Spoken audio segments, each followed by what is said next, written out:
A few weeks ago, my wife bought some of those protecting comic book wraps that you could get, and she just got them for a project or whatever, and I think she only need one.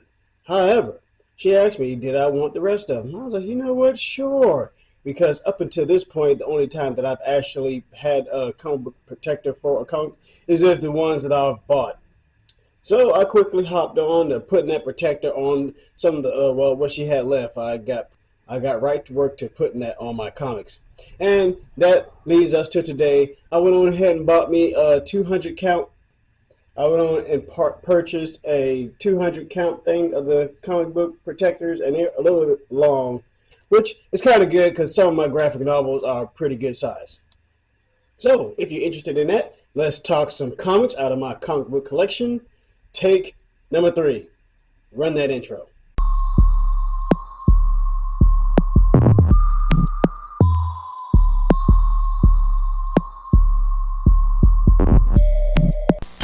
Cajun Wine and Red Leo, but you can call me Cajun.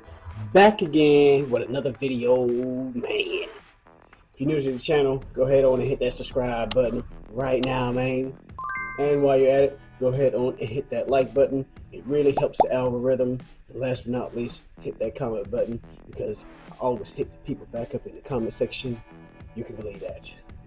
KRL Squad, man, you ain't gonna believe this. I've tried to do this video 3 times already with my new camera, and I didn't realize that I had my audio turned off, man. So, here we go again. Starting off, this is a comic I'm quite sure I've talked about multiple times, the Infinity Gauntlet graphic novel. Now, it is not the original copies, and again, I like the graphic novels because they take up less space and they hold up a little bit better than the paper. But nonetheless, I've said it before, the Affinity War and the Endgames movie would have been a whole lot better if they would have had a few more of these characters. You see some X-Men, there's Wolverine, there's Cyclops, you have Adam Warlock, who was hinted on, and the list just goes on and on. You're looking at the front, you have the Silver Surfer, Galactus. Oh man, this movie could have been, as good as this movie was, it could have been that much better if it would have had some of these characters in it. But I guess we'll get there.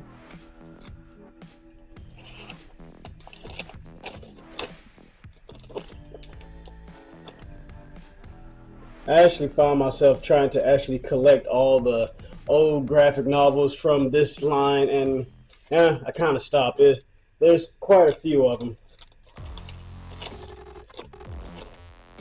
There's quite a few of them out there, and I don't know when I am going to get around to it, but hey, progress. This is still comic book collecting.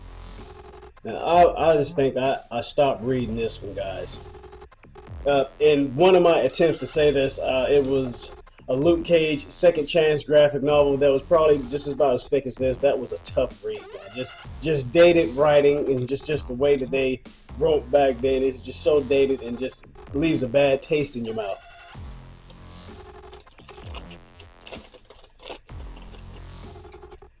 Yeah, man, they hold up, man, even with the big ones.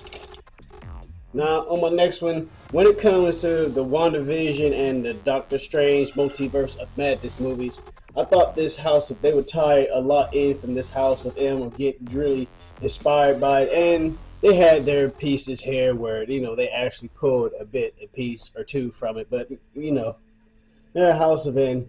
If you hear anything about House of M references, this is basically the Wanda that, in a sense, this is what they're kind of drawing on this story. Not an accurate representation of it, but close enough. And in the comic, Wanda said no more mutants, and there was only like 100 mutants or 99 mutants left, and which led kind of to the schism, and it led to the faction between the Cyclops X-Men, the Uncanny X-Men, and Wolverine's X-Men, and Wolverine. Well, speaking of which, I might as well go ahead on and show it to you. I know I've showed this one time and time again. I got this one in Cleveland, actually, from Half Price Off Bookstore. Shout out to them again. And the artwork in this, Bradshaw and Baccarba, I never can get that guy's name right, but yeah, I love the artwork of both of these guys. A great run by Jason Aaron. If you don't know Jason Aaron, Yeah, he's like one of Marvel top guys, if he's still with them or not. One of them left. I think it's Bendis. They left. Yeah, but this Wolverine in the X-Men run and the Uncanny X-Men run, yeah, great runs. They're like basically two stories, you know, coincided with each other, leading up to the Avengers versus the X-Men. And speaking of which, on the Wolverine side, it was the Volume 4 in the Wolverine versus X-Men. They had their Avengers versus X-Men run. And a few characters that they did have in the Wolverine versus X-Men. Oh, Kid Omega. I really like him, man. Kid Omega, he has psionic powers, if you don't know, along the lines of Jean Grey, Professor X. He is considered an Omega level telepath. Yeah, and he creates he even gets to the point where he creates a psionic gun. Oh man, it goes in from there, man. So yeah, a great spin on a classic power, I believe.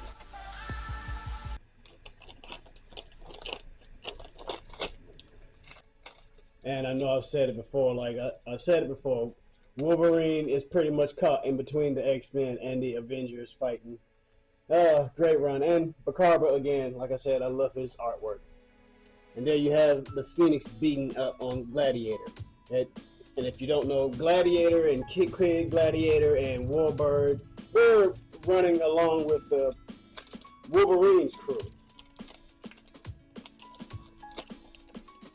Great read. I know I've read this run at least twice now. Well, with time being the way that it is, I wanted to at least show you guys a few more graphic novels that I have that I am going to put up. This is War of the Kings. I have a video where I talked about this. This has Vulcan in it, Black Bolt.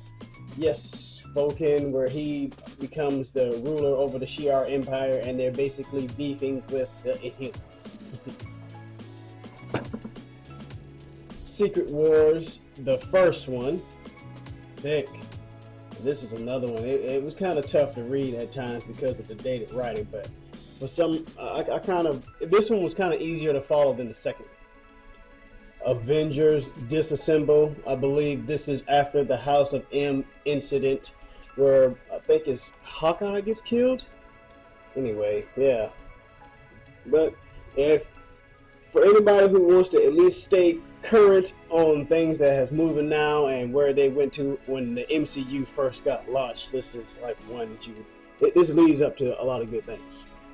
And Thanos Rising. I really like this story. I really like this story. Jason Aaron wrote this one again, and this is pretty much showing Thanos in his younger years, showing pretty much how he became the man that he is now. If you don't know, Thanos is actually an Eternal. He's more or less the deviant version of an Eternal. And, well, we can get kind of deep into that one some other time. But, yeah, a few more. And Wolverine and the X-Men, Alpha and Omega. Now, this one right here, Kid Omega kind of makes his own little made-up world, trying to get back at Wolverine. And what he does is accidentally get armor and Wolverine both trapped in this artificial world where they don't even know who they are. This was a pretty wacky story, and it gave me a greater appreciation for the character armor.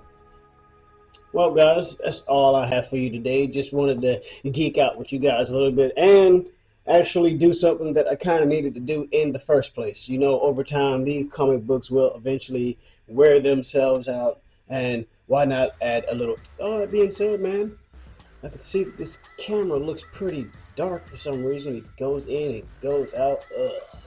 In the meantime, man, if you guys want to catch up with me on the daily basis throughout the week, man, make sure you go ahead and follow me on social media, man. I have all my stuff down in the descriptions. Make sure you go check that Discord out, man. Holla at your mans. Man, yeah, KRF Squad, man. Like always, be blessed. Keep God in your life. Y'all stay prayed up in this crazy, crazy world. Cajun Wine, the Red Leo. I am out, baby.